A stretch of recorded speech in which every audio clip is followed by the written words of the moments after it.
Greetings and welcome to Two Balls and a Mic. We are back for another episode 167. 167. We're going to go ahead and get into it. First, this week in Two Balls, we are now professional commentators for multiple leagues. Chiva had his professional USL Championship debut on Twitter Spaces in Spanish. You are part of the payroll. You are part of San Diego Loyal, as are we all. San Diego Loyal wins 2-1. We're going to have Alan Underwood talking about everything that went on in that game in that unique perspective. We're going to go ahead and also touch a little bit on the San Diego Sockers making it past the next round. Semi-final is done into the grand final of the West. They're going to go ahead and face either the winners of Chihuahua or Monterrey Savage, who are playing live right now. I need to know what day because they're going to make it tacos de lengua for the first time. I've never tried lengua. We're also going to talk a little bit of Champions League. I mean, there's nothing much to talk about other than Chelsea and what they're about to do to Real Madrid. Frankie Lampard, part of that. We also had Jack Metcalf in studio, so that was pretty cool. Stick around. We'll find out exactly. We will find out how to win a Two Balls and a Mic San Diego Loyal prize pack, including this very jersey that you see right there, courtesy of San Diego Loyal. And I still don't like it. You told your new boss, and this is where we'll just get started, right? So, this week, your boss over at San Diego Loyal, Mr. and Mrs. San Diego Loyal, Mom and Pa Shop. Uno más papá que mamá, pero estamos aquí en mamá. Sí. But we were over at the Sports Deck on Wednesday, right, for the Open Cup, San Diego Loyal versus Albion. Not a lot of footage. We legitimately try to get the rights to stream this. We would have had the technology, so now we know next time if this opportunity does come up, we'll start a GoFundMe. We will go ahead and stream the game. We will do commentary. We will do it out of the love of our hearts. Just need a couple racks. Just couple racks to pay for the rights. So that'll be next time. But Two Balls and a Mic this season, even going back to last season, you and I have been kind of, I don't want to say championing, but like moving forward in,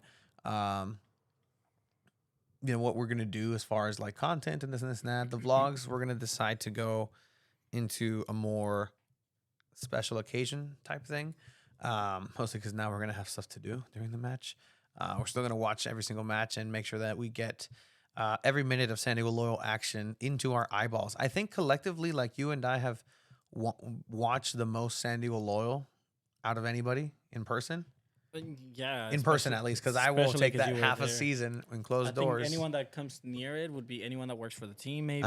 And maybe Alan. Alan was there. Alan was there, 100%. But yeah, so we started Twitter Spaces. We were doing it for the post matches. We were also doing it for just some content here and there.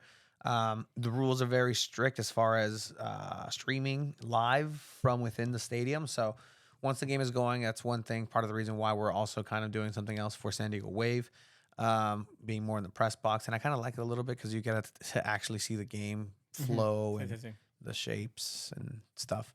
Just kind of how that develops. But we were asked, and Ricardo and Shannon were talking over San Diego Loyal at the Sports Deck, and they were like, "Oh, so you ready?" Ricardo's just the two people we were looking at. I was looking for. By the way, I know he's listening. Hi, Ricardo. Thank you for joining us here on a Monday. Jefe, patron. We'll see. I mean, you're the one got paid, not me. Yet. Anyway, they asked, "Hey, it's just two people. We're gonna go ahead and do this Twitter Spaces idea." And we're like, "Okay, cool. Like, I'm familiar. We've been doing this." Copiones. No, I'm just kidding. Fighters, fool. But yeah, essentially, they were planning to have it be commentary during the matchup.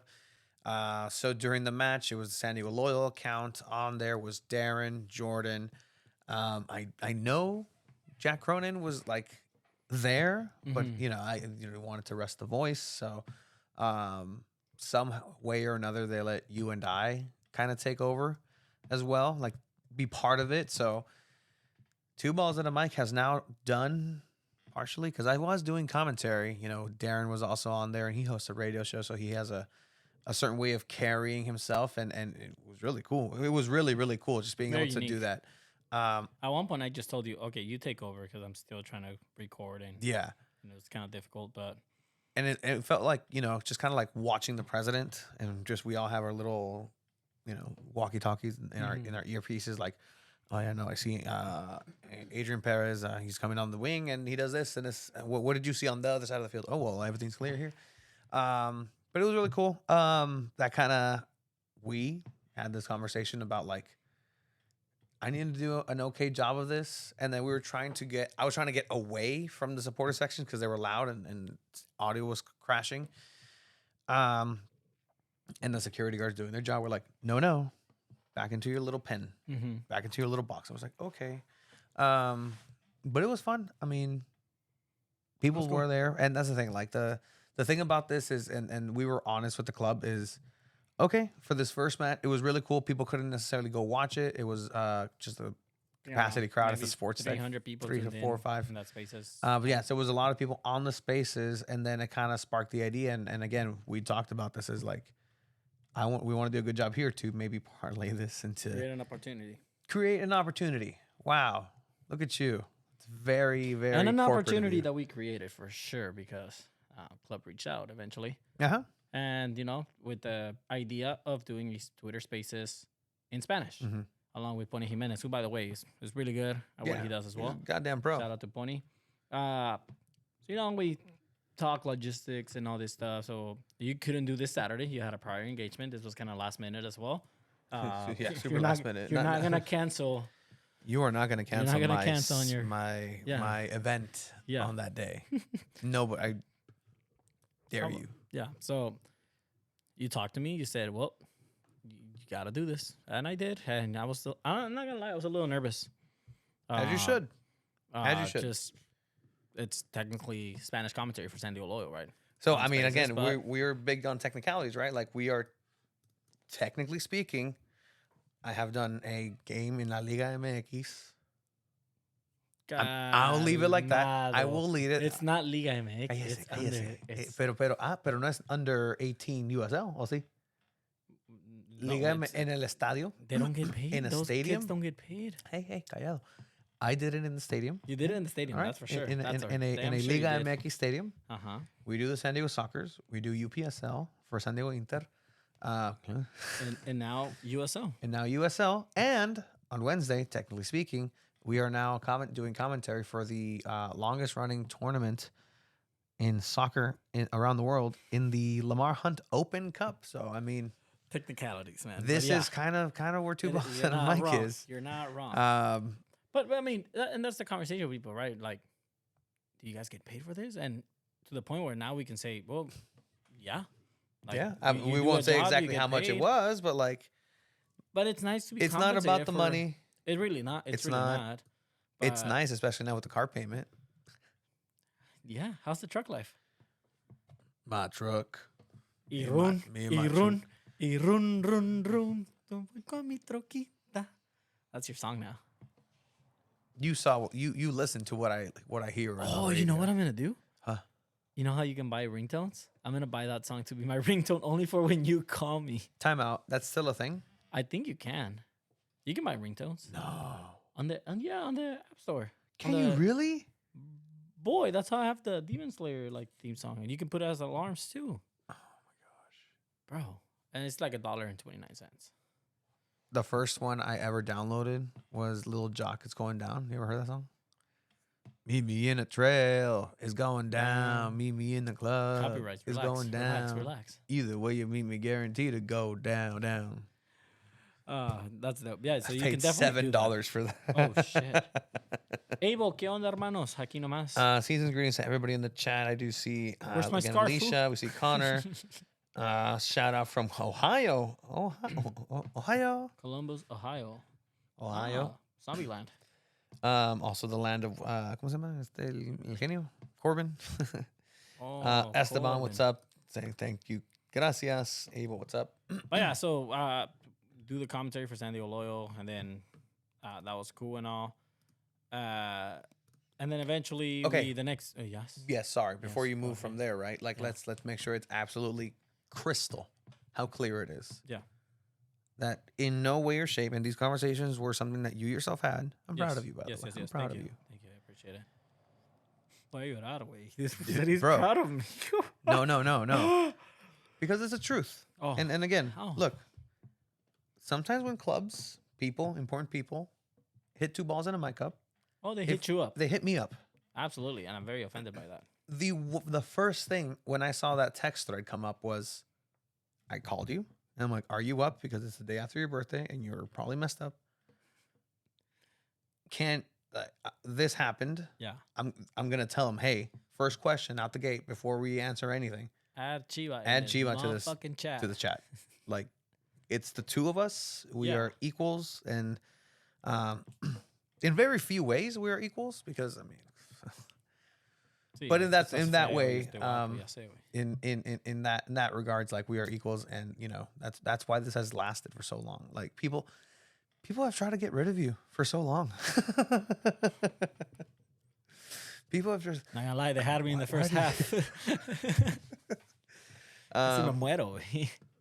I'm on my way. Apenas podía respirar. If you go back to episodes, you hear more of my breathing than my voice. Yeah, I mean, you worked on it, and that's part of it, right? Like, you have a depth to the point where to pay. You and my brother would call me Darth Vader. I mean, that was kind of an original, kind of disappointed in such a low brow. Like, come on, there's so much more. Yeah, that's true. But anyways, so we made it clear, podcast and any work with the team is completely independent from each other. We're still going to give our honest thoughts about the team, about maybe some highlights that they share on YouTube. We'll get into that. Just like extended highlights implies highlights. Go and get the air.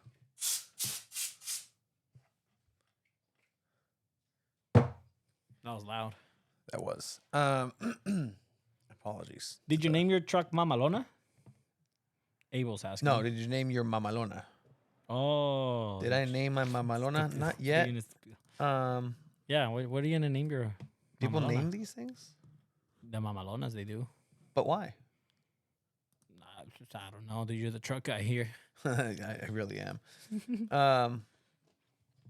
I mean, Tony can also volunteer. He's technically a chavo. He can technically volunteer his time at his truck to, carry equipment over to the Cállate el hocico. Okay. I've told my whenever you guys need a truck, hit the boy up. Use card cancel. Ask me. Like, you're just some dude. Like, hey, whatever. Tony. Hey, ¿qué onda? What's up, bro? Hey, pura casualidad, güey. Like, you have a truck, right? Yeah. What's up, dude? Like, our truck guy just canceled. He's not gonna be able to take some drums to the Torero. Do you think you can hook us up? No, but I can try to find a way to help you out because, again, I don't want to shut the door out. But how many drums are we talking about? I'm talking about like maybe 3 drums. Oh, I have plenty of space for that, but it sucks that I can't. Let me see. Have you tried U-hauling? I mean, like, there's one in every corner. It's a little expensive. Really? Oh, man. Well, I mean, with all the money you guys made from the scarves, I mean, you probably figured that one out, right? I love you guys. Again, I'm fair across the board. I'm waiting for my scarf, waiting for my shirt. It's probably already ready. I haven't received. It's fine. I'm excited. Busy. I love you guys. A lot of people missed you. A lot of people missed you at Torero. They gonna keep missing me. No. Oh, hey. You went to the Wild Animal Park. The Wild Animal Park is lovely. It's it's a safari, but you don't pay. I mean, you got the free little tram that takes you. It's pretty cool, but then I had to invest a little bit more for the. Did you feed the giraffes? No, but there was a fire right nearby the Wild Animal Park. It was crazy because the tour lady was. Are you okay? Somebody asked, like, "Oh, is there hippopotamus here?" Hippopotamus? Yeah, hippopotamus. And then, like, I looked at the lady and I'm like, "Hey, you're blowing my cover." No, but she smelled it. She's like, "Do you smell that?"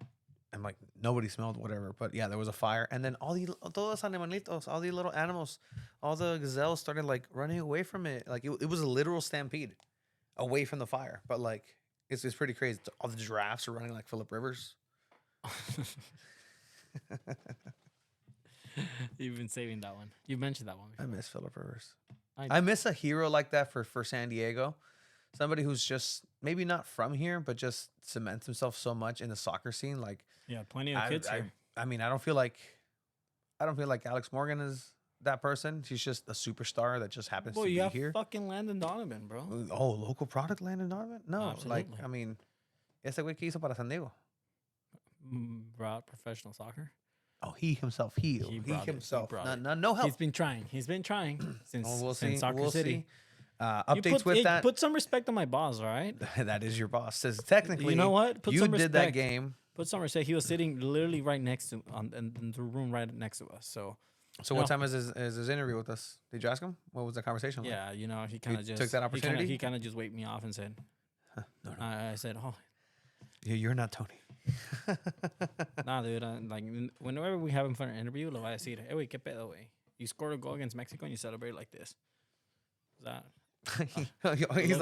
He's like, oh, exactly what he said about foggy memory. I'm like, pull the clip then. No. He's like, foggy memory. Did it go something like this? Stands up and does it in front of us. El pops on the table. Just no, Landon.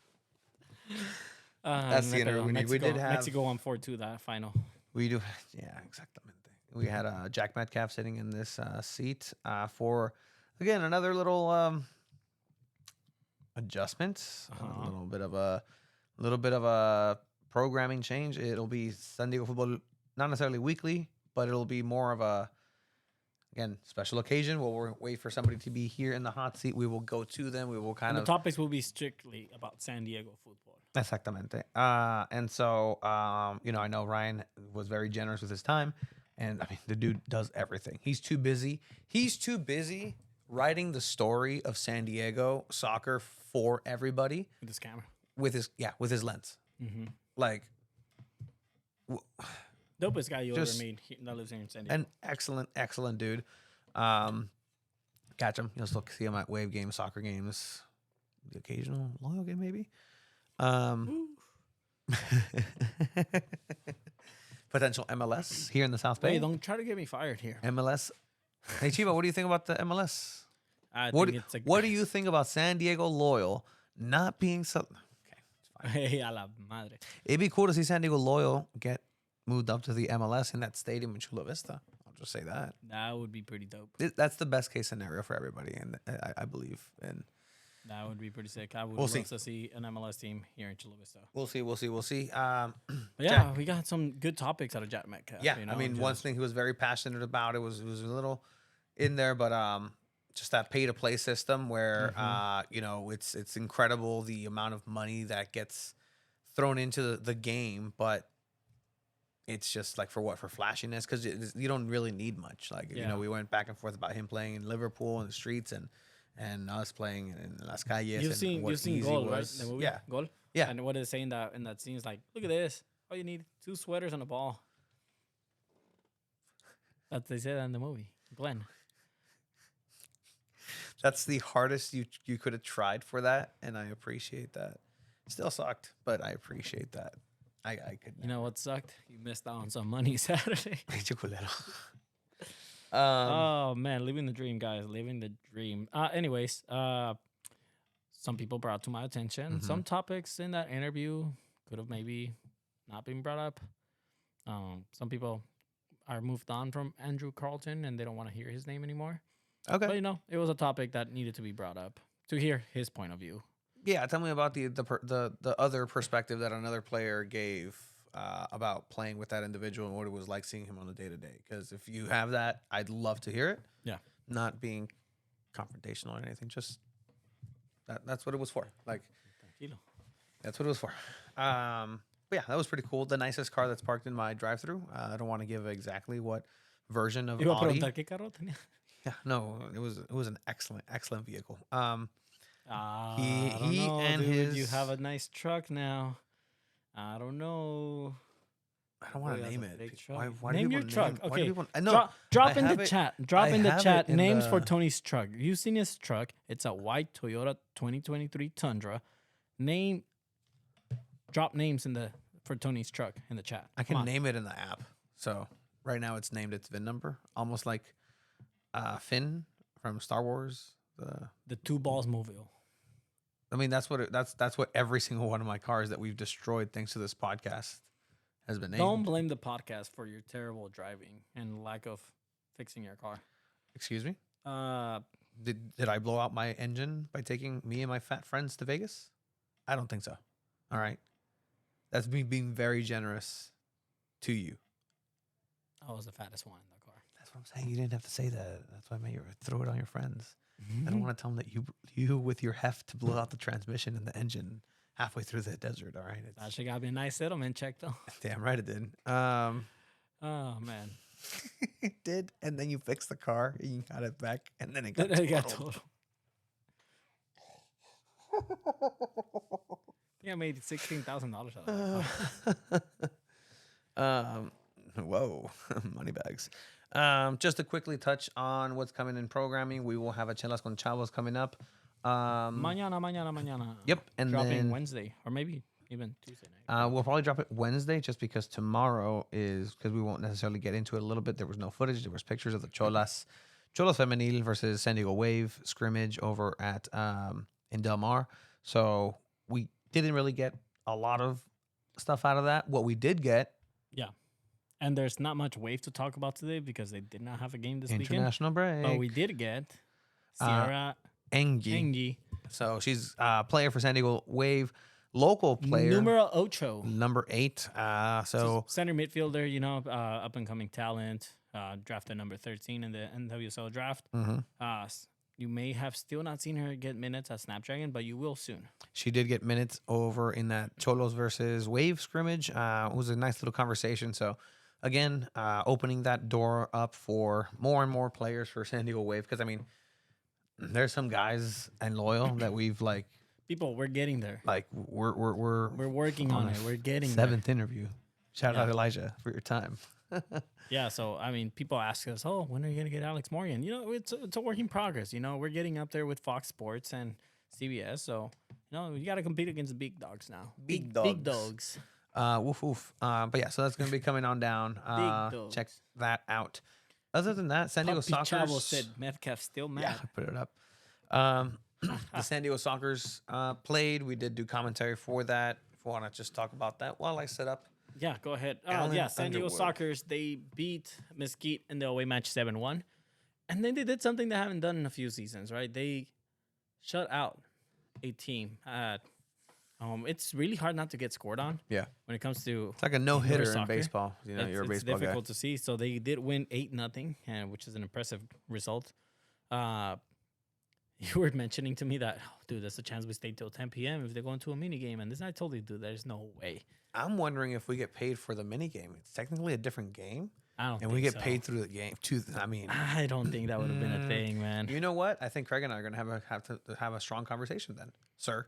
Oh, throw it on the stipend for when we have to go to Oceanside in a couple of years. Thankfully, you didn't have to go to a mini game, so they did advance to the Western Conference Finals. Waiting results of Chihuahua and Monterrey, which I believe it was still 2-2. Let me double check that real quick for you. Actually, wow, Monterrey Flash is winning at halftime 4-3. All right. Monterrey wins, they go into a mini game. So that's going to be interesting. That'll be very interesting to watch just based on what days. That's the weird thing. Like, I don't know what day I'm working for the San Diego Sockers. It could be Monday. It could be Tuesday. It could be Saturday. I don't know. I don't know. It could be in English. I just gave out the wrong dates, by the way. I'm not putting anything out there. I'm going to let the team put it out there first. Yeah, so check out Sockers Overtime tomorrow at 5 p.m. on twitch.tv/San Diego Sockers with the great Craig Elston and Jerry Jimenez. So make sure you check that out. With that said, we want to go ahead and move into this game over at Torero Stadium that happened over the weekend. Day game, but without further ado, we want to welcome the best beard in the game, the great Alan Underwood. Alan. Hi, Alan. Happy Dolores word today. Help? What? Yeah, you didn't know that? Today is so Cesar Chavez has his day, right? Okay. Today is the Dolores word today. I believe in the state of California. My calendar says Easter Monday. I have very strong thoughts on Cesar Chavez, being a Mexican immigrant myself. What are your not thoughts? Somebody who was, gifted the opportunity to be here and fight for the people inside, but not coming in. Let's not get into it because he did a lot of great things. But Alan, Um, welcome back. We had a match with Tulsa, but before that, we had an Open Cup match. Albion San Diego versus San Diego Loyal. It was a unique little match. I don't know if I can get your quick take on what you thought overall about that Open Cup match.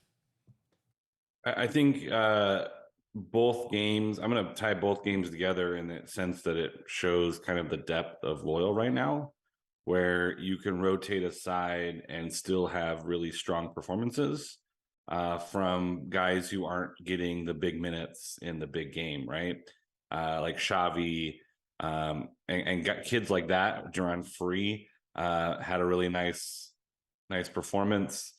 And so it just kind of shows you that Loyal are a team to keep an eye on over the course of the season, right? Depth is going to be super important.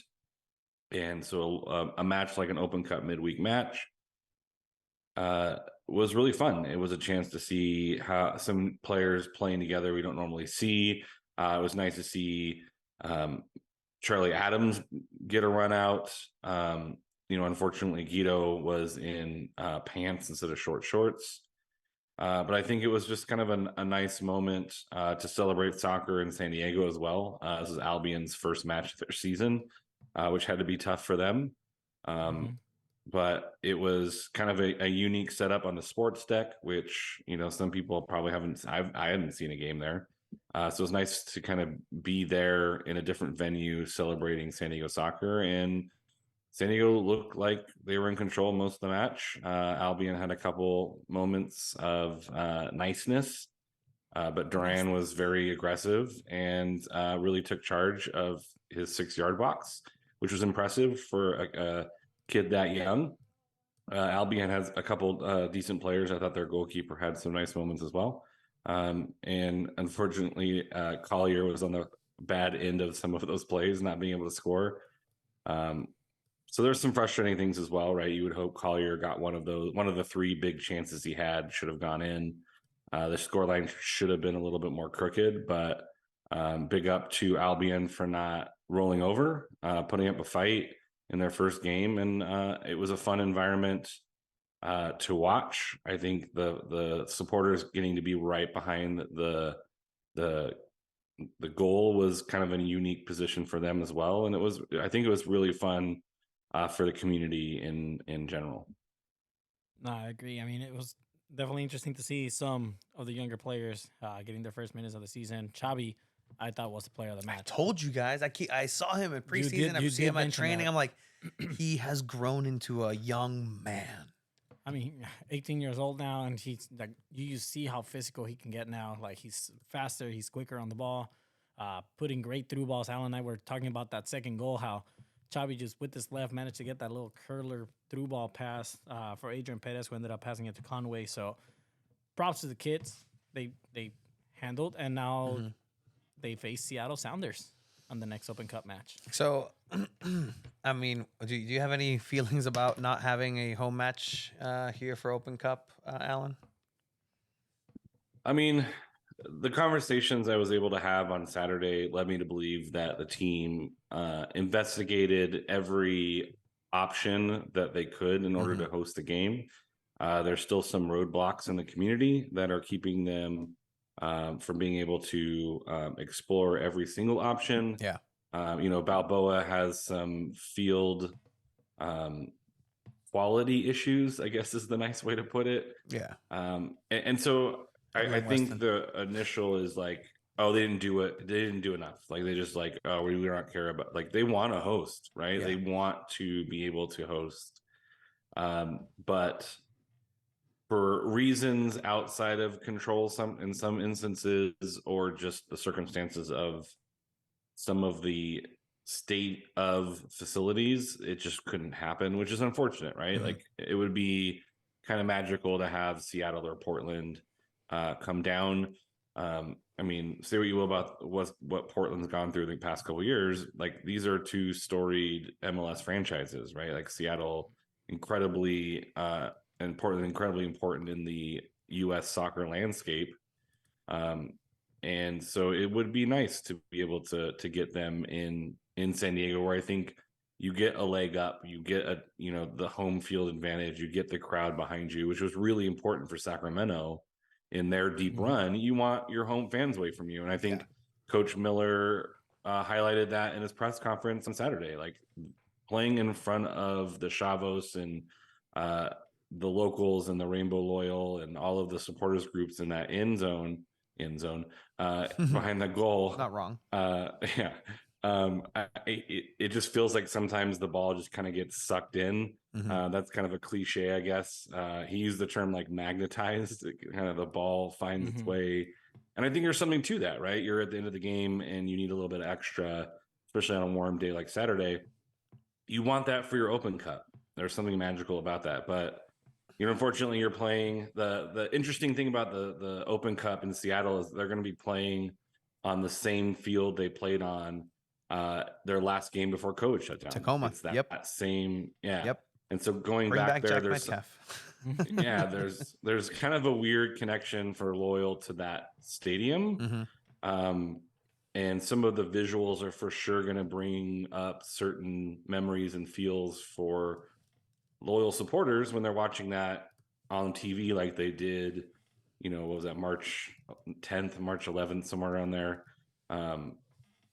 And seeing that stadium again, I think is going to bring back some interesting memories and conversations about where everyone was and how everyone's feeling. So it does have an interesting story to tell. Maybe not the most interesting on the pitch. I shouldn't say not interesting on the pitch, but for sure, like there's going to be some feelings and some connections made between, that game against Tacoma and what they're going to be seeing on the pitch, in a couple weeks. And from what I've kind of gathered as far as that situation with not being able to host, because I know people had their feelings about that, is that there was a location selected, but U.S. Soccer decided that it did not meet the qualifications for their pitch, whatever. I've heard that there's not really a clear-cut rule book on what those specifications need to be, which makes it difficult. Well, like I've heard the other side that, nope, actually, like there's a page and you can Google it and find it here, what the specifications are for that. So it's just, it's going to miss an opportunity for a big club to come down in San Diego. My question is I would love to be educated a little bit further onto how this kind of goes on, because we've been knowing that USD is complicated to book during the semester. Only there was a stadium in San Diego. And that's actually where I'm going, because I've heard that, that could have been a possibility. And again, I would love to be educated on why that couldn't happen. Short time turnaround. If there was something else booked that day, just conflicts with the school. Like, I'd love to hear something official. But, I mean, that could have really set it up nicely for an MLS team coming into Snapdragon versus San Diego Loyal. If only we had that. I do think that there is an explanation. It's just that the people who have that explanation are being professional enough not to share that explanation. Yeah. And that's probably going to piss some fans off, but yeah, exactly. Like there's a reason to not do it, but there's also a reason to do it. But at the end of the day, it doesn't really matter at this point. It just is what it is. At this point, our fans not used to not knowing stuff. Like, it happens. But in any case, after that magical night on Wednesday, which was really cool. Real quick, before once San Diego Loyal beats Seattle Sounders, we have a boy up in Seattle. His name's Cheyenne, with this podcast as well, with this Next Generation podcast. So we're gonna have to invite him in the pod too. Yeah, we are. To get there, to get his steak and talk a little bit of shit, So yeah, we have to. But yeah, so that's the Open Cup. Professional commentators, I guess, amateur commentators for the Open Cup now, Alan, in the poppin' fresh and in the flesh. But USL Championship Spanish language commentator extraordinaire, Alejandro El Chivo Villaseñor, across from me. I'm sorry, Alan. I feel like you're alone. I'm sorry. Oh, I enjoyed hanging out in the shadows, trying to stay out of the sun. He stayed they had some little tents up there, and I saw Alan. He was just like this the whole game, like in the shade. That's a really good Alan pose. And then just kind of hanging on to the little metal of the thing, like a little bit. So I was like, oh man, like Alan looked like he had a decent. It's a nice time. little change of pace. I mean, if that's what it has to be for the greater good. So no, I was excited that Chivo was going to get a chance to commentate and to do his thing. I mean, you guys are like almost like seasoned veterans at that kind of commentary at this point between Sockers and Jack some Cronin of the said something very similar on Wednesday in my ear. Yeah. And like he shouted our workout on the Sockers, and I was like, damn right. That felt good. But yeah, sorry. I did give Chivo a hard time. He was like, I'm a little bit nervous. I was like, don't worry, no one's going to be listening. And then I was like, and he's like, but it's going to be saved. I was like, also, I was going to tell you, but also be worried because it's going to be saved in perpetuity. Yep. And people can go back and listen to you and give you a hard time. No, it's cool to see folks in the community getting a chance to create content around the team, especially Spanish language, right? That's something that the teams struggle with.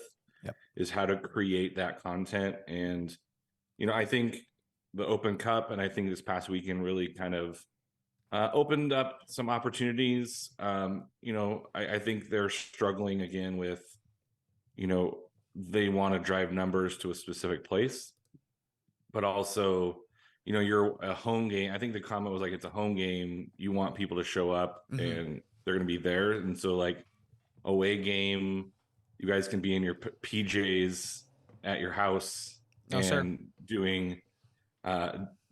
Twitter Spaces comfortably from your home, but still creating that content and that engagement with Spanish language, which I do think is super important. There's been fits and starts, nothing super consistent, and so this is an opportunity to try something different and see what works. Right, this is an opportunity to, I think Saturday was a proof of concept that people are going to be willing to listen and engage. And if not in the moment, then definitely after the match is over. And so I was excited to hear Shiva getting that opportunity. And then I tried to take some video of some of the plays. Yes, you did. Actually. And then I was like, every time I take a video, something wrong happens. And so I stopped taking videos. And literally, like the play that I stopped taking a video, they scored, was the Charlie Adams into the Evan Conway goal. And I was like, well, I guess I should stop filming because I'm jinxing. I'm putting too much pressure on the boys to succeed. And maybe that was my fault. The ball was floating down into the goal, and because I was filming, it stayed a little bit higher and hit the post. So I'm going to take blame for Charlie Adams missing that penalty kick. That's not Charlie Adams' fault. It's because of you, Alan. Charlie Adams missed his first penalty ever in the USL. Wow, good job, and that's from Statsman Sean Kelly, which is cool because you saw Landon in there, you saw Sean Kelly. He was in there. He was in there. I'm in a group chat and what's up with him now. Oh hell yeah! So when is he coming in? But yeah, I mean, still recovering, man.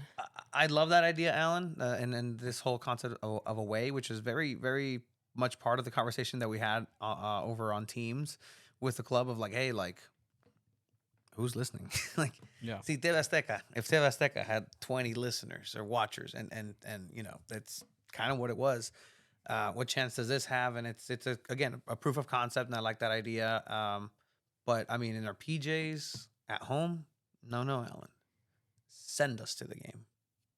I challenge the team to send us to the game, and I will make sure that the audio quality is crisp, the content is fantastic, and if it's a way I can do it in bilingual in Spanglish. I can do English, do Spanish, however you want.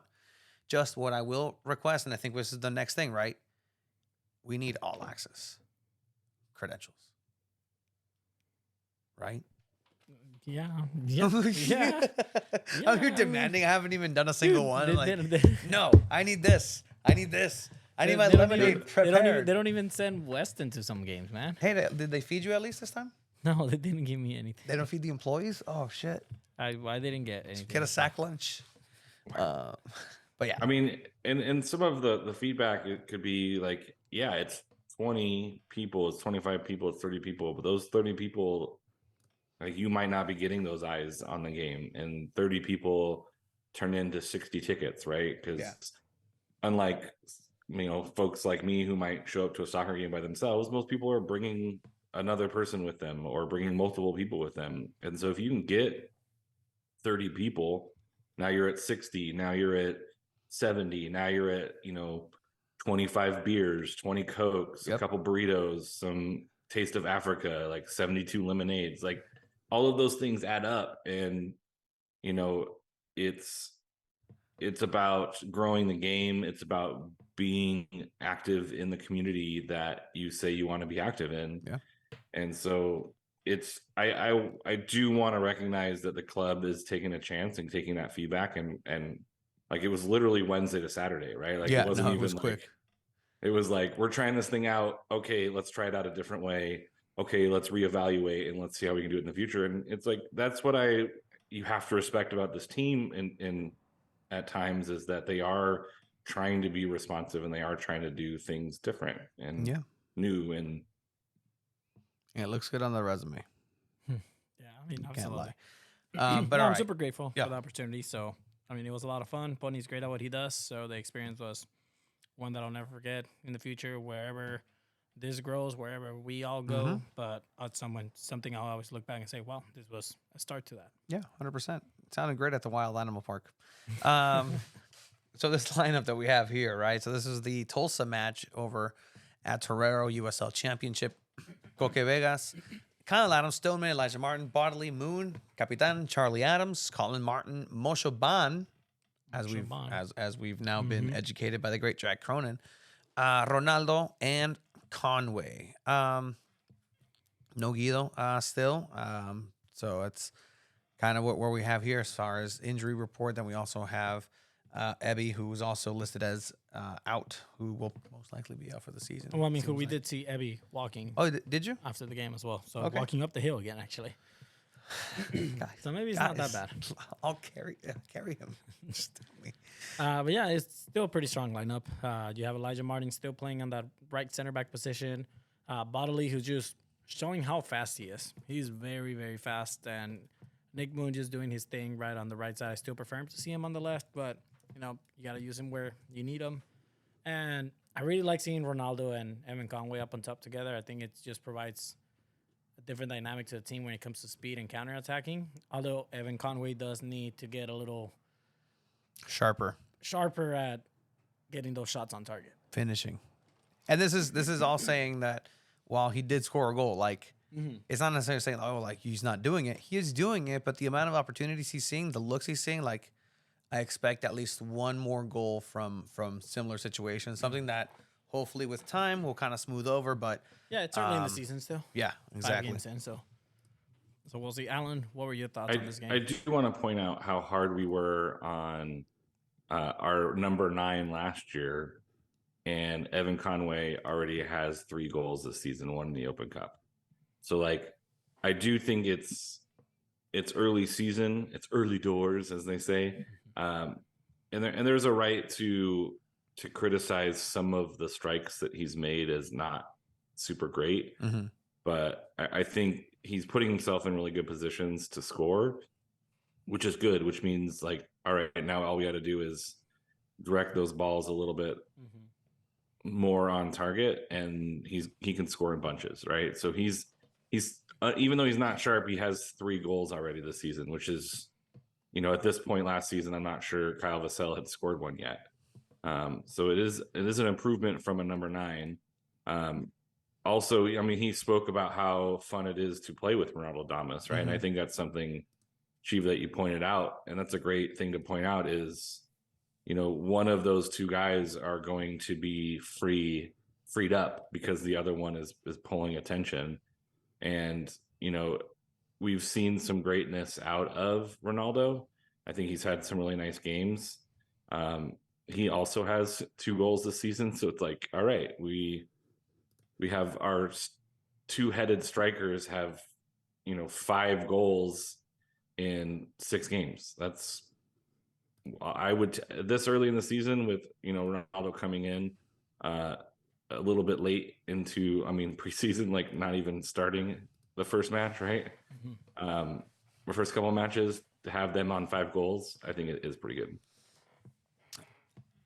I'll agree to that. Yes. And I think, it's, and I think back to like, it's always seems like I'm very hard on the players. And the way I see it is like, I'm asking for more, if like in the same way that I would have a teammate of like, all right, cool. You got your goal, but you should have scored 3. And I think that's kind of my mentality going into it.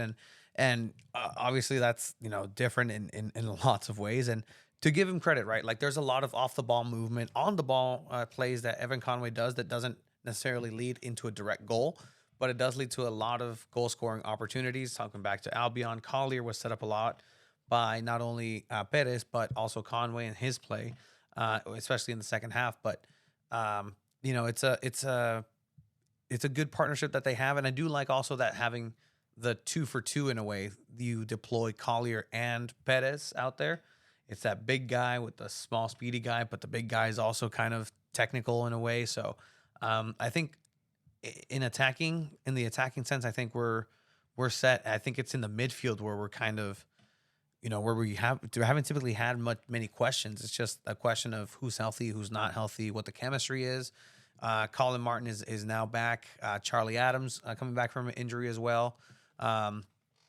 But I think it's a lot of good players being plugged into different positions, and it's working so far. And I'll give credit to Coach Nate for that as well. Yeah, and we're going to be seeing rotations, right? Especially in that midfield, like you mentioned. I mean, you had Joe Corona not starting this game. And part of that is due to just rotating that midfield, right?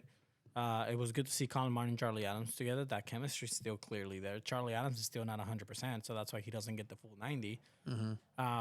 You kind of wonder why he went for the Panenka. I wish we could have got him in the post game just to ask, but he's a player that he's gonna be hard on himself for that one. He's probably not gonna try it out, but I really hope next time he gets a penalty, he just says, "You know what? Fuck this! I'm gonna do it again, and I'm gonna score it." No, how cool would that be, though? No, I mean, sure, the redemption of it, but no, I don't want him trying it again. Just score your penalty like you always have. This penalty here, courtesy of Nick Moon's play, who dove a little bit, 100% contact, 100% a penalty, but he embellished a little bit. Why not? You got to do it a little here and there. But yeah, this is the Panenka attempt that we're talking about.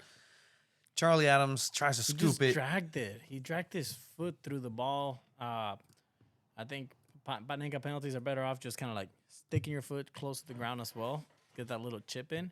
But he just kind of follows through with it, elevating the ball too much. And it's just, they're tricky to do. They're not easy. Sometimes you see them being very, very short, and they don't look as cool. But as Tony's going to demonstrate here. So you're supposed to chip at it, like hit it, and the foot stops. There's no follow through. And so that's what happened here with the follow through is he accidentally hit it a little too much, and that's what gave it that extra boost of power and didn't let it float into the box, into the net. So thank you for the example with the chancla. You're welcome. Appreciate that. You can actually see the little dust up after he hits it here, where he just follows through a little too much, just moves the foot a little too much, doesn't just stop it right there. So, and what's crappy about that is it hits a post, so he can't be the next guy who touches it. Yep. And he's smart not to, right? He's smart to let that go, and hopefully his teammate is in a good position to follow up. But he's smart not to, like, at least he had the wherewithal to do that, right? Mm-hmm. To not be the first guy to touch it. I think it's why he celebrates the assist as much as he does. It's like this redemption that it's like, we've been fighting and I messed up, and now I'm like, I've redeemed myself with this amazing cross in the goal. The penalty shout, like, he grabs him. I mean, you're going to embellish because of you're on the opposite side of the official, right? The official is running kind of corner to corner, and so he's I believe he's on the opposite side, and so you got to embellish a little bit to make sure he sees that you've been grabbed. It is what it is. It's part of the game, right? It's not like he's trying to simulate contact. And then go back to some of the rotations. Like, Shiva, this is what you've talked about wanting from Loyal in the playoffs, is ability to mix up your tactical approach. Mm-hmm. I think with guys like Collier and Perez and, Toomey versus Guido, Joe Corona in the midfield, Kazanzu versus Adams or Martin, like you're able to throw some maybe not huge tactical differences, but style of play differences to take advantage of the what you might have over the opponent. And we've seen some of that, right? We've seen the counterattacking, not possession based in the 3-0 win against Phoenix. And this one we see, Loyal trying to dominate the ball as much as possible. And so I think that rotation really speaks to kind of that need that Chiva always talks about, this need to create variety to make sure you're not predictable in, the playoffs. And so that's what I'm looking forward to see how many different wrinkles the team can have on the pitch. I agree. And I mean, props to Nate, right, for being able to rotate the squad like that and having the confidence in all the players that he has.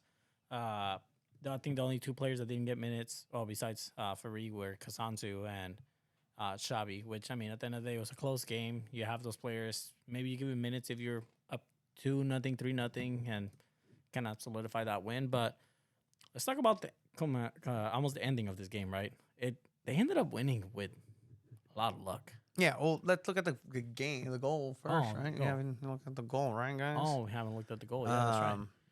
The first goal, again, the redemption of Charlie Adams in this play is him going down the left and just that left foot of his being able to pick a pass inside of the box.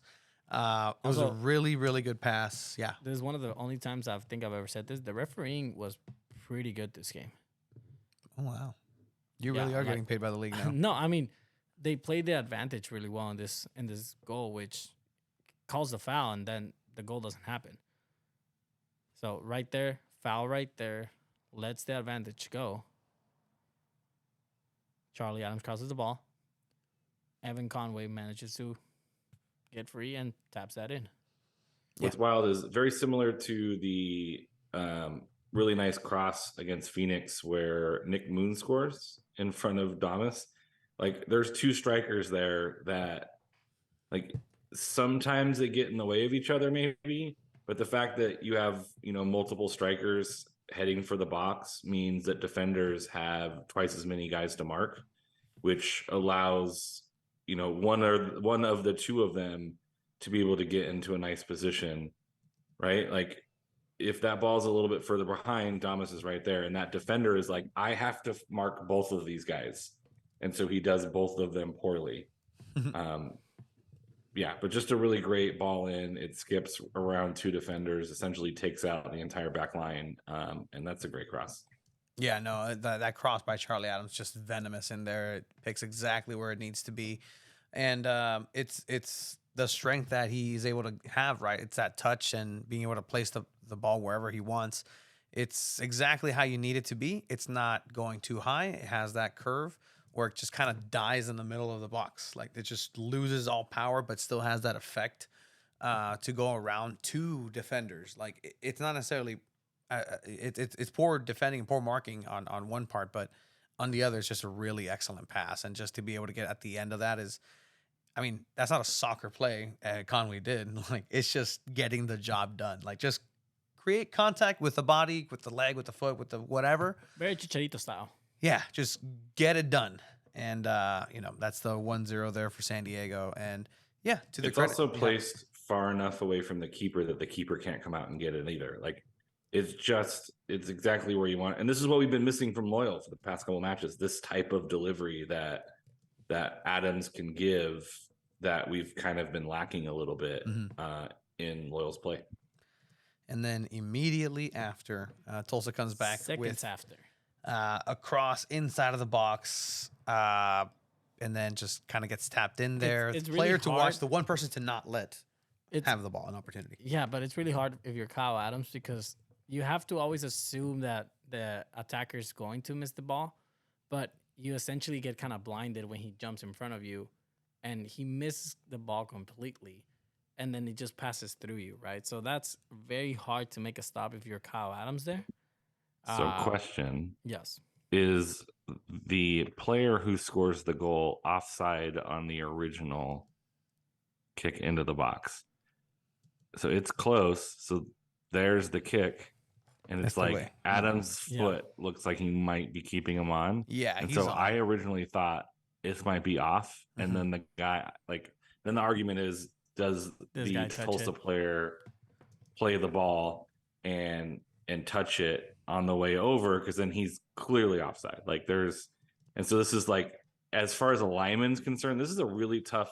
Yeah, it's a tough call to make, right? Like you can't see whether or not that ball hits that guy's head, and so you have to make a snap decision of, is he onside there?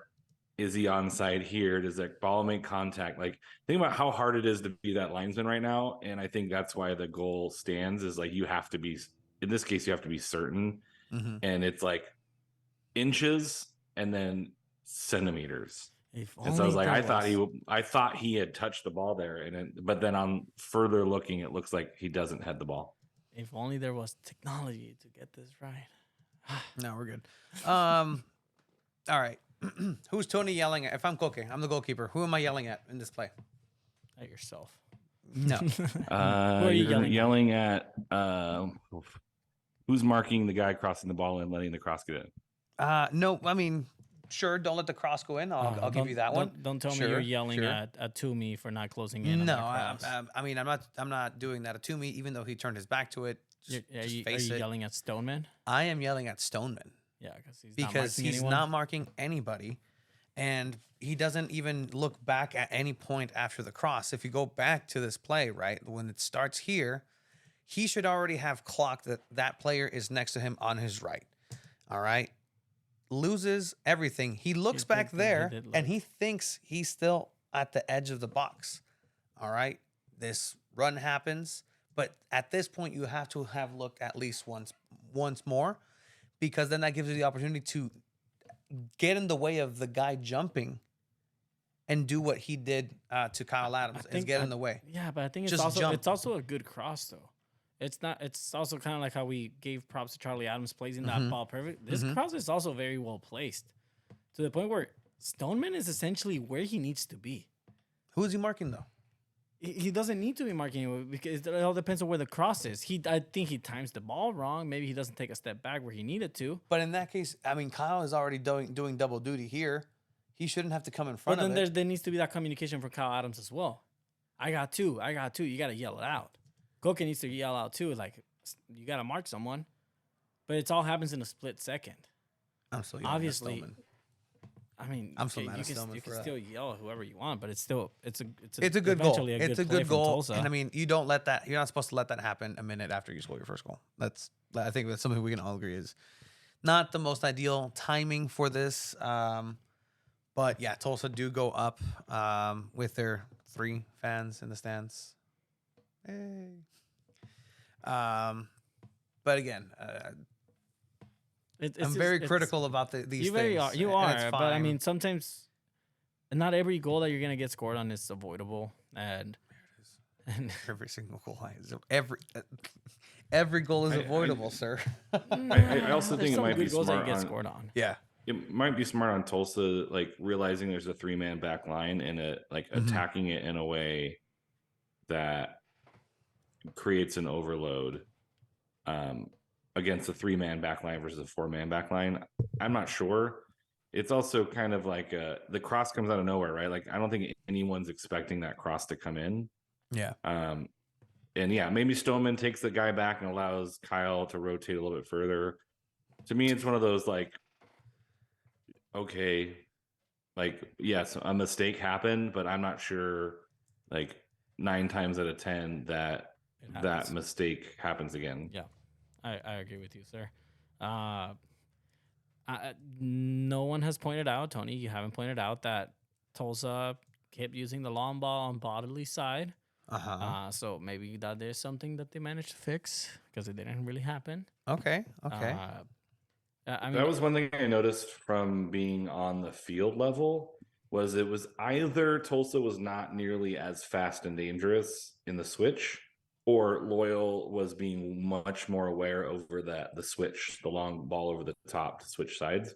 But I do think they recovered quite nicely And the one goal that comes out of this kind of switch is kind of this lazy cross that I don't think anyone necessarily saw coming. It wasn't like people were getting beat over the top all day.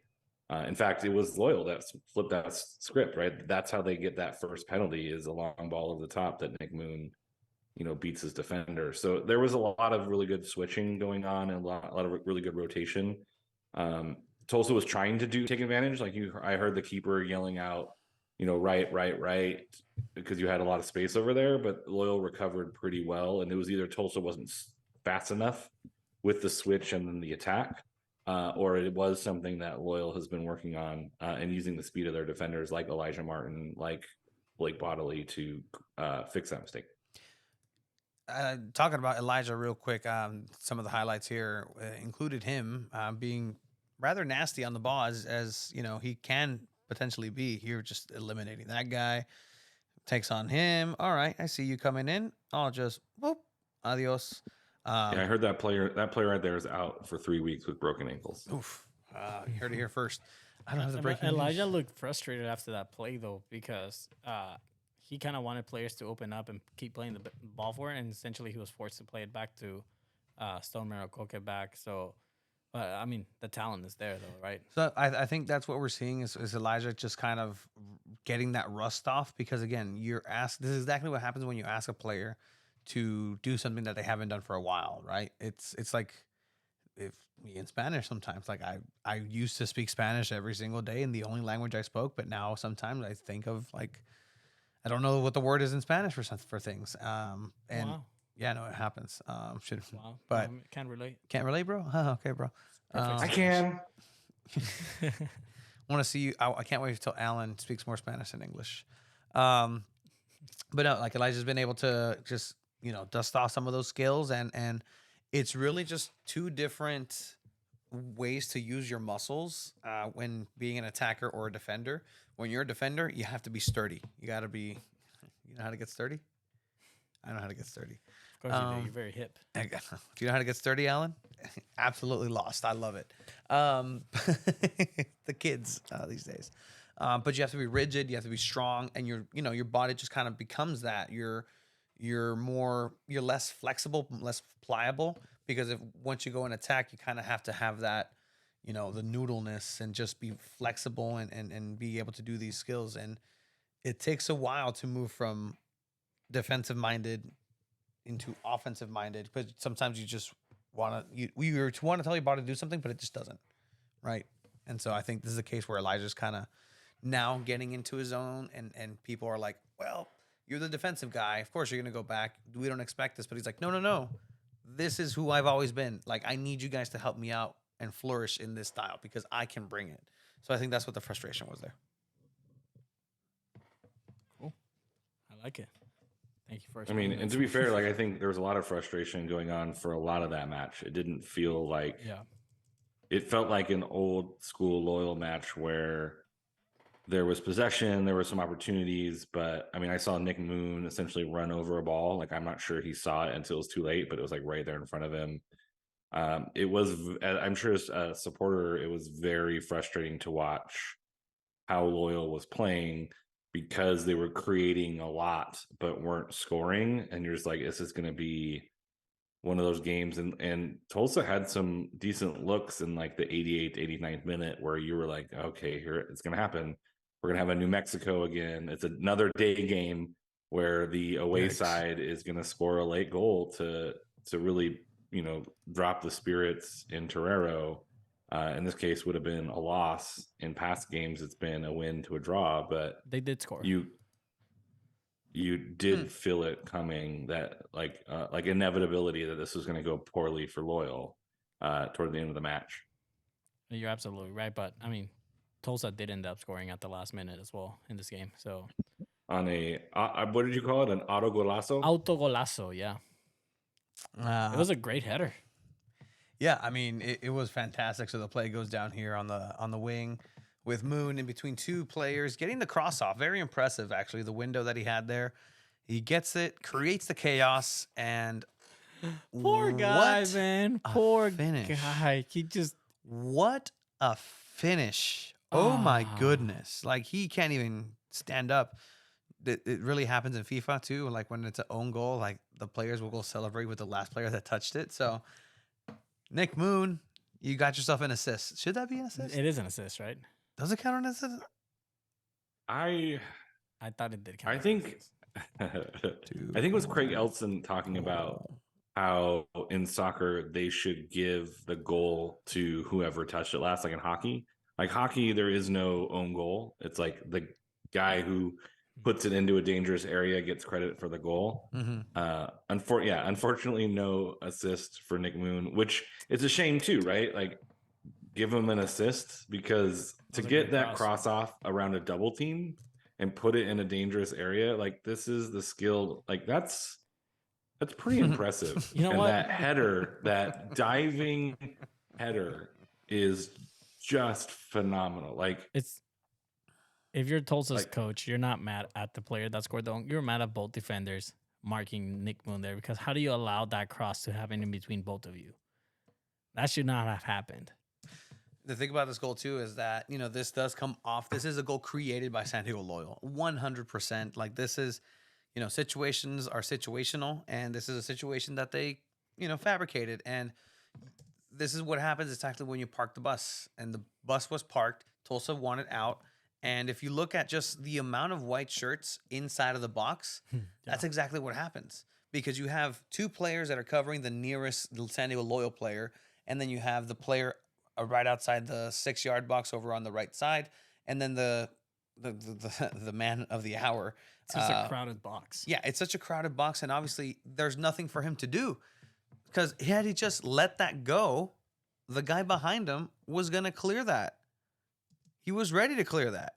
And so there's just too many people inside the box trying to, you know, park the bus exactly. And that's what happens in these situations. So credit for Loyal to not take their foot off the gas, because like it or not, like it wasn't pretty. It wasn't pretty, but you got the job done, and you got your 3 points, and that's what's going to matter at the end, right? Your third straight win at home, 3-0. Wow. And it's, I mean, I feel slightly bad for the kid, because it's like, this could have been like, you have 1 point secured on the road against a team that has outplayed you all game. Like, and then just put that in like literally stoppage time, like at the very like last kick, pretty much. And I mean, you just got to feel for the kid, but like a lot of his teammates were there to pick him up. They were kind of still talking to him on the way off the pitch, which is like, it's cool to see, like they're not blaming him for it. And really, I think it was like a second phase of a corner kick. Like this was, you know, Loyal was keeping up the pressure. And I don't like to say, I guess it's like, this is what the game, like the deserved result of this game. But soccer, very rarely do you get what you deserve, right? Like the Phoenix match wasn't 3-0. It wasn't 2-2. Like those results weren't really indicative of kind of the play on the pitch. Like this should have been an easy victory for Loyal. This should have been, you know, 2-1, 3-1. It should have looked better on paper for them. But I mean, we've seen games over the past 4 years where Loyal's outplayed and lost. Yeah. And Landon Donovan's talked about how cruel soccer is with a game that's such a low score that, you know, sometimes you lose games that you should have won, or you draw games that you should have won. And this is one of the ones where, you know, maybe the balance is going back in favor of Loyal. Is, you know, we got one that we probably should have, but we were kind of gifted 3 points instead of 1. And so again, at the end of the season, no one's really going to care what the 3 points were. You know, they're 1 point off the pace because San Antonio and Sacramento drew. And so that's the other important thing too, is you're putting points on the board early in the season that are just going to benefit you later on down the road. And again, important matches here at home are to be won, but now you're going to go ahead and go on the road once again. It'll be an interesting matchup because a couple of reasons, right? No? Which one? You don't agree? The next match, or? Yeah. Yeah, it is. I mean, you have a history against New Mexico, right? Mm-hmm. So hopefully history doesn't repeat itself, but it is an away match. It is a 6 p.m. match, so we'll see how it goes. I mean, I might argue if history repeated itself, we're not going to be super mad because it's a draw on the road, right? This is what we're talking about, like win at home, draw on the road. Yeah. New Mexico is kind of inconsistent right now. They looked pretty good in their first match against Miami. They take a loss against Oakland. They kick the crap out of their opponent in the Open Cup, but then they lose 4-2 to a pretty good Monterey club in Monterey. And so New Mexico is kind of hard to analyze right now because there's not a ton of, like, they've played 3 games. We've played more, right? They're not a bad team. I think you should go into New Mexico and get 3 points in this match based on kind of how they've been playing lately. But you've never beat New Mexico. Let that be known. Yeah. Never have beat New Mexico. This could be the first time. There's been ties. There's been ties that felt like losses. There's been losses. Right. Right. Absolutely. Yeah. I mean, especially in the last kind of minute, right? Yikes. But yeah, so I agree with Alan. This should be an easy 3 points for them. But Loyal have struggled on the road this season, the 2 games that they've had. So we'll see what happens. But predictions, I think they win. I think they get their first road win of the season. And I think they go with I'm gonna go with the 2-1 win. I don't think they get a clean sheet, but they win 2-1. It's a close one. I think they tie. They'll tie away a good match, and I think, again, New Mexico isn't necessarily the weakest, even though they're last place currently. They have only played 3 matches. Are you happy with the tie though? I think so. Okay. Yeah, I'm happy with the tie. I think it depends on how the match turns out, right? Yeah, I mean, again, if it's a one-sided match and you get the tie because you it's kind of like the Phoenix one. You're kind of happy about that because you came back from losing. Yeah, exactly. Circumstantial, right? If it was 2-0 up and then you get tied again in the last minute, like we have in the past, that would suck. Yeah, 100%. But I want to see a little bit more from this away side from Loyal before I can say a win. They're a good team, but let's get a point first, Alan. Yeah, it's hard. I mean, New Mexico, this is their home opener, right? And so we've played a team that's their home opener already, right, in Phoenix.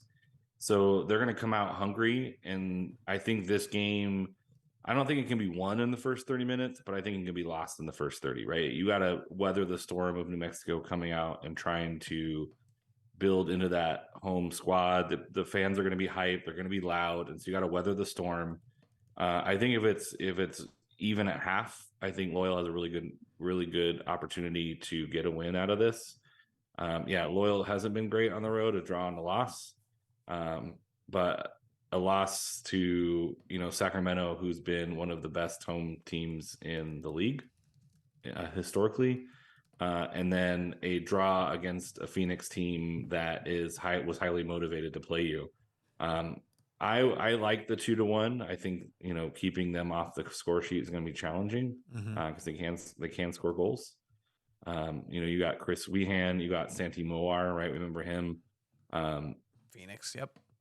Yeah, so they put together a pretty good squad. Justin Portillo, they have some pretty decent defenders, although they did put forward to Monterey Bay. So I'm not sure what to say about this early New Mexico team. I usually like to wait like 10 games or so before teams really kind of figure out who they are. But I do think Loyal can get a 2-1 win.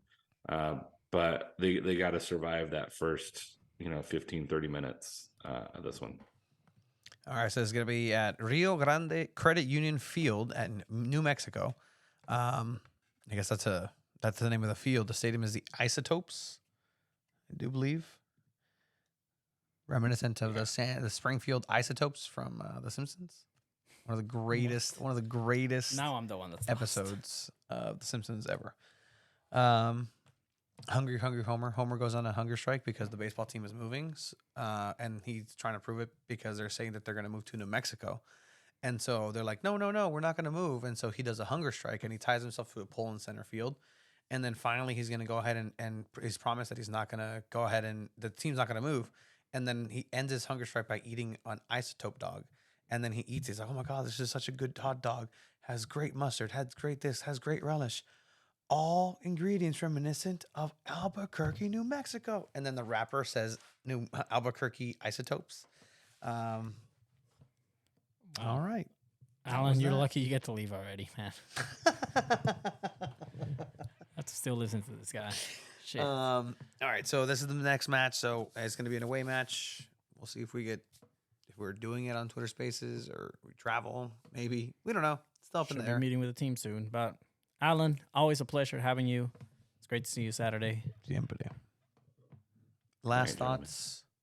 The response from the New York Red Bulls about a racist incident is absolute utter bullshit. The coach not subbing off the player, even though his own teammates were telling him to, is also bullshit, right? We saw what the ramifications of that with a certain other team.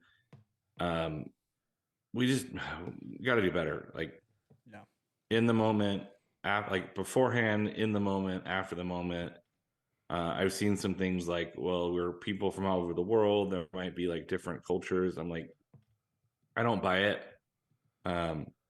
Racism is racism. Mm-hmm. And I am not super happy with that response from New York. And I don't think anyone should be. And I think, fans have a role to play in getting this out of the game, but ultimately so do leagues and players and coaches.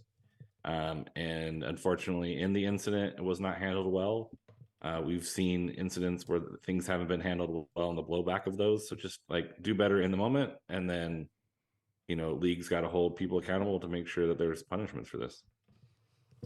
Absolutely. Yeah, no, have to be then. And across the world, right? Like, it's just weird. Like the culture's excuse is one that certainly, we are familiar with here in San Diego, but I mean, it's just a crazy world out there, especially in soccer. You have these things happening, and then in the other part of the world, you have Napoli, who has the most famous fan right now is a little boy who is fair skinned, who literally does blackface because his favorite player is Osimhen, and he's being paraded everywhere. So I mean,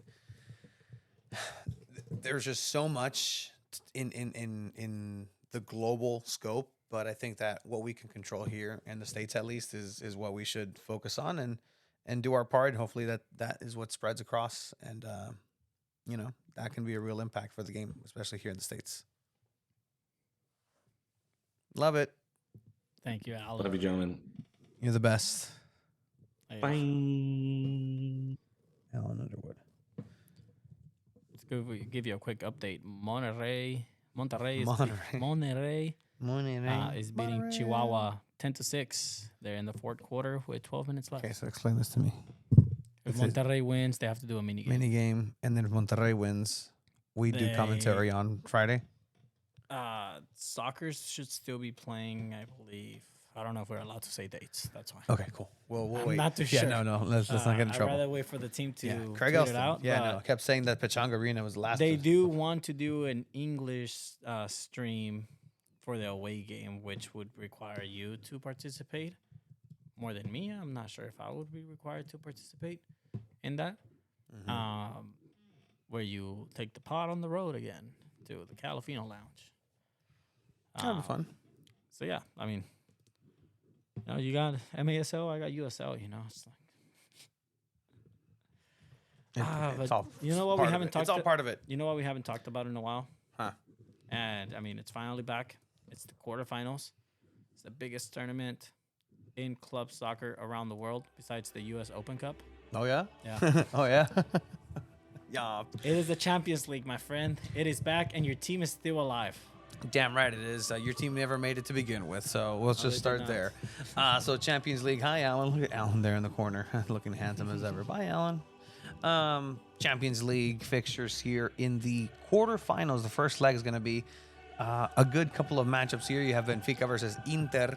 Benfica, who have been surprising here and there. They lost Enzo Fernandez, but still remain a very strong team. Yeah. You have Inter, who have been doing very well in the Serie A as of late, but we'll still see how they do in the Champions League. I think it's the farthest they've made it in a while.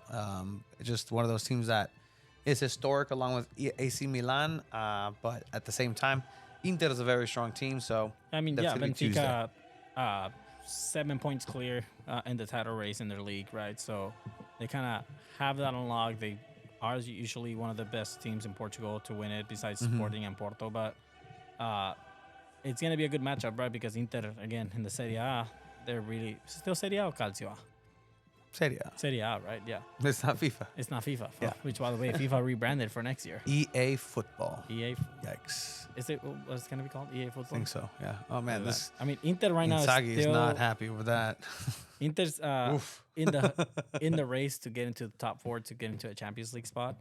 They're sitting in 5th place right now, so it's going to be a good matchup. But then tomorrow we also have the matchup who could potentially have the champion of the Champions League, the 2 favorites. So the runner-up of the Champions League will probably come out of here because those champions will play tomorrow. The eventual champions, actually. So we have Man City versus Bayern Munich tomorrow at noon. Thomas Tuchel taking charge. Yikes. Yeah. Who let that happen? Sorry, guys. It's going to be hilarious when Bayern beats City and then Chelsea advances to semifinals and it's Bayern against Chelsea. And it's Tuchel against Chelsea. Tuchel says Pep's team always have his own unique style. We will try to find ways to competing both with and without the ball. We need to complete performance. We need to have the analyzing cities in the last few weeks. I was coach here in England, and I think we got a good idea what to expect to stop them being too dominant. So, and something different this year about Man City, right? Which we haven't seen in the last couple of years is they're normally very up in the table where. In the Premier League, where they don't really have to worry about it and they can focus on Champions League. They have to worry about both right now. You're still behind Arsenal in the title race, and you're facing a Bayern Munich who just beat Dortmund as well a couple of weeks ago and are now in 1st place also in the Bundesliga again. So both have really good matchups. Cancelo facing Man City again. Okay. So that's going to be interesting to watch. He didn't leave in the best terms with Pep Guardiola. He just wanted more playing time, and he wasn't getting it. And then you go to Tuchel, who really likes Cancelo and already praised him and said he's going to be a key player for this team. So Cancelo gets an assist against Man City. I can see it happening. Maybe a goal. Like, dude's crazy. But I don't know. Who do you think passes there? Well, it's the first leg, so I think we'll just kind of see tomorrow, who wins tomorrow. I think it'll be a Man City win. They're at home. Not that it matters. Yeah, but in the away goal rule's over. But you think City takes it? Yeah, I think so. I think the City team is still strong enough, and I don't know what Bayern can bring, especially with Nagelsmann not being there anymore. Rumored to come back to Chelsea, but you know what? If he does or doesn't, it's fine because we will be A-okay. I'm going to go with a tie in that one. I think they tie and then it ends in the second leg. I think Benfica does win over Inter as well tomorrow. Okay. I say a tie on that one. Real Madrid versus Chelsea is that eventual champion there with Chelsea probably going to knock out Real Madrid. They're not even going to wait for the second leg. We're just going to eliminate them in the first leg. It's crazy, right? Because both teams are not doing as good as they would like in their respective leagues. Real Madrid is pretty much out of the La Liga race, losing against Villarreal this past weekend. Chelsea, I mean, sitting 11th in the Premier League, but your focus is on Champions League, right? So that doesn't matter. Yeah. Right? So that's fine.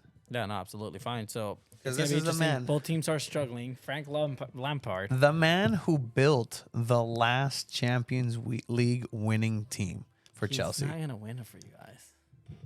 That's exactly what everybody kept saying for Tuchel. Come on. Nobody believed in Di Matteo. Frankie Lampard returns. I think Vini's just going to, and Benzema are just going to tear it up and destroy you guys. I think Real Madrid wins this game like 3-1, maybe 4-0. You know what's crazy? FIFA 23, my career mode. Who was my coach the whole time? Frank Lampard. It's destiny, Chiva. It's not. It's destiny. It's really not. It's gonna happen. I will drape myself, Chiva.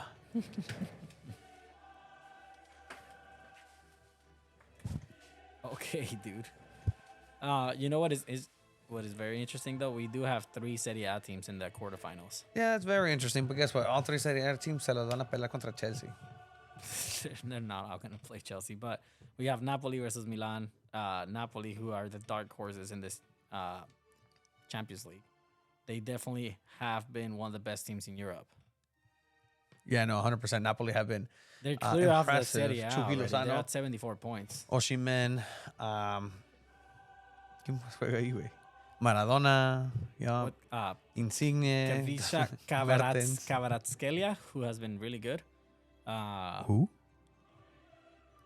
The dude, he's what? From where is he? From Georgia. 22 Yeah, no, years they old. find good Georgians there. Dude, this dude has been killing it this season. Oh, wait. Yes. Yeah, dude. Vato, Es un morro, Yeah. 22 años, vato. He's like the next, he's it. Like, he's literally a freaking beast. Kvaratskhelia. And then Osimhen, like, Kvichila. just, what can he do, right? He's just playing out of his mind. And then you have Chucky Lozano as a weapon coming off the bench. Like, Absolute weapon. Where was this Chucky Lozano in the World Cup, bro? hey, Needed you. Chucky Needed you. Lozano. So Honestly, yeah, I'm so- rooting for Napoli to win it all just because of Chucky Lozano. So guess what? What? Chelsea will lose this one. Okay. We'll be kind. We'll give hope to Madrid. Eventually, we know what's going to happen. But for the second one, I do think that it'll be a Napoli victory for that one. I do think Napoli take the win. I think Napoli eventually will advance to the semifinals, as they should, right? They definitely should. If they get to the final, that'd be very interesting. I mean, it's nice to see. I think there's a guy on Twitter who predicted like the 10 Champions League winners, and he predicted Napoli to win this one, but he's gotten right the last like 4 or 5. Well, he is unfortunately a hack. He is. Yeah, Chelsea right when Chelsea won it. The absolute Nostradamus of a man, but an this absolute time. hack. No, not this time. So Chelsea will win this Champions League, and we'll all be able to be happy little people because the balance will be restored in the world, and the soccer gods will smile upon Frank Lampard and his squad. Oh man, I hope that doesn't happen. I really hope not. Anyways, is there anything else you want to add, Tony? Las Chivas ganaron. La Inés vale madre. Acevedo, 31 goles en la Liga MX. Thank you for everybody who's been part of this journey, making us the #1 San Diego soccer podcast in San Diego. #1 San Diego soccer podcast.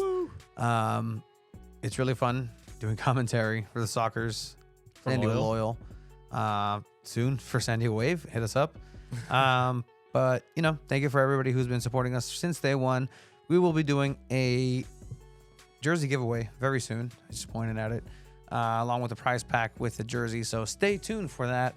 Other than that, I mean, thank you for everything. Look out for Chelas con Chavos tomorrow. Sierra, ¿Cómo, Chiva? Engi. I was ready for that. Like, I knew that was going to happen. I heard it. I sensed the presence. I'm a goalkeeper. Sí. Repeated tingle. Arquerazo. Arquerazo. Got it. It didn't go in. That was awesome. It did go thank in. you. It crossed the No, it line. didn't. Thank you No guys for VAR. watching. Subscribe. That's all we ask you guys All to you do. do. Subscribe and stay tuned. Oh, ya me apagaste. No, it's still on. Arre.